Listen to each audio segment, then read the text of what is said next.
And I quote to you a verse from Surah Al-Hijr where a conversation happens between Iblees to Allah, and a big debate occurs when Iblees gets jealous and envious of Adam alayhi salam, and he disbelieves, he becomes arrogant against Allah and boastful.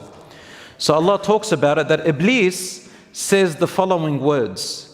He wants to get us back. He wants to get Adam and Eve's children back. For no reason. We didn't do anything to him. But that's the heart of a person who turns, who becomes arrogant, who becomes boastful, who thinks that the whole world has to bow to them. That Iblees, even with Allah himself, Iblees said, no, this is not fair. I'm not going to bow to Adam. I don't care if you told me. I don't care if the entire angels and all the heavens bow to this man. I will not bow because I'm better than him. It's not fair. So he disbelieved in Allah's fairness and justice. So what does he say to Allah, to his Lord? He says, أعوذ بالله من الشيطان الرجيم بسم الله الرحمن الرحيم قال رب بما أغويتني لأزينن لهم في الأرض ولأغوينهم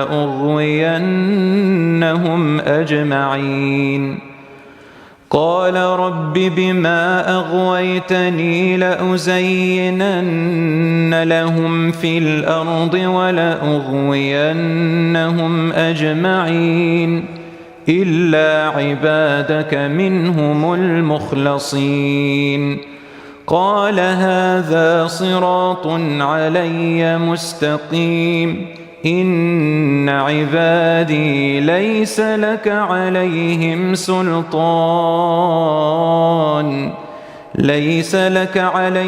سلطان إلا من اتبعك من الغاوين. So the meanings of these verses are very important. Iblees said, "O my Lord, because of this situation that you put me in and made me go astray, you turned me into this freak." That's basically what he's saying. Because of this situation you put me in and made me as a result go astray, I will therefore decorate this entire earth, everything, all the material world, I'm going to decorate it to them. Who's them? The children of Adam. He was so arrogant that he doesn't even want to say our name. He doesn't want to see his children. He said, I will delude all of them. What's them? Those insignificant beings that don't even deserve to be mentioned on my tongue. That's what Iblees said. I will lead them all astray by decorating all this material world to them, everything that will serve their desires, and I'll make it appear so beautiful, so amazing, so alluring. And I will also lead them all astray. Just as you led me astray, I'm going to lead them astray completely. And then Iblis notices that there's one thing he's got no power over. So he says it.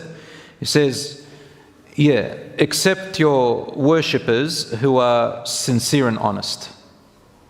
Except your worshippers among them who are sincere and honest. So he knows.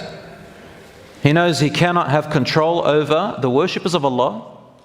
Not all of them. He can have power over the worshippers of Allah. But he says minhum, meaning among them. There are people who say, I'm Muslim, I believe in Allah, but they're not sincere.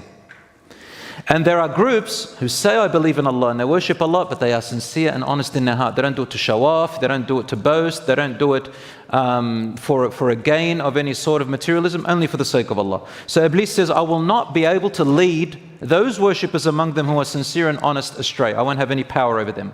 Then Allah replies and He says, that is my straight path. What is His straight path?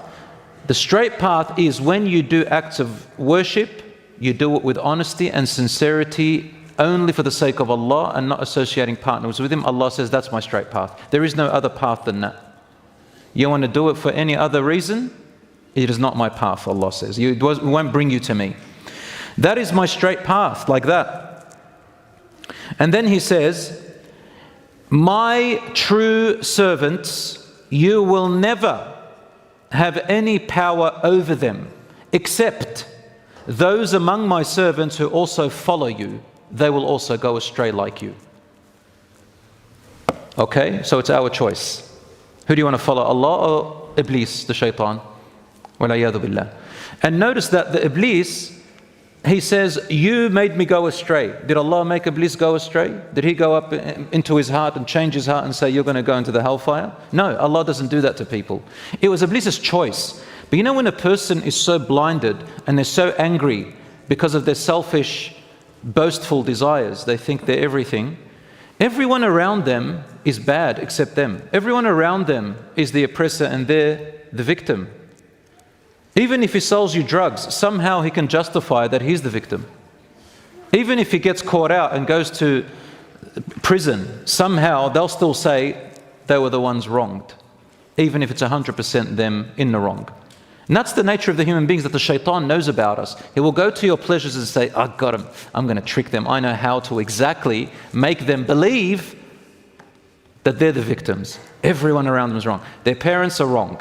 Their wife and husband is wrong. Their children are wrong. Their teachers are wrong. The imam is wrong. The people are wrong. Stuff this whole world. The whole world is against you and you are the only one that the whole world is against. That's what the shaitan does to you until you turn into a psychopath. That's what the shaitan wants. But he won't stop there. He wants you to go to Jahannam, to hellfire. He'll come up to you and say, your sexual desires, get a girlfriend, get a boyfriend, become even whatever, become an abominable sex maniac. And the shaitan will come and somehow justify it to you that you are experiencing true love that Allah loves somehow. Somehow you connect it to God. He'll make you connect it to God. He'll make you make up your own religion and somehow that thinks that you're on the right path and everybody else is wrong. You're going to paradise. He'll do all these things, right? And justify it to you that you are in the right. In Islam, we all know that boyfriend and girlfriend are haram, for example. And boyfriend and girlfriend, when I say, you know what I'm saying. I'm not just saying like friend who is a boy or a friend who is a girl. Boyfriend, girlfriend, as in they've got sexual intimacy together. And then if they break apart, he cheated on me, she cheated on me, they betrayed me, you broke my heart. You never had a relationship, really a legitimate one to begin with. I don't know what you're talking about. So this is what the shaitan comes in and decorates it for you. And then we forget. Anyway, brothers and sisters, this is sincerity and honesty. Meaning, if Allah tells me something, and it may not fit my desire, I may not like it, will I still follow it? Because Allah said it. Will I still accept it and love it because Allah subhanahu wa ta'ala told me and I know that He knows better than me? Or will I refuse it, reject it and go against it and rebel like Iblis did? Walayadu billah. Life is short. So let us turn it into worship, inshaAllah, and stay away as much as we can from the haram.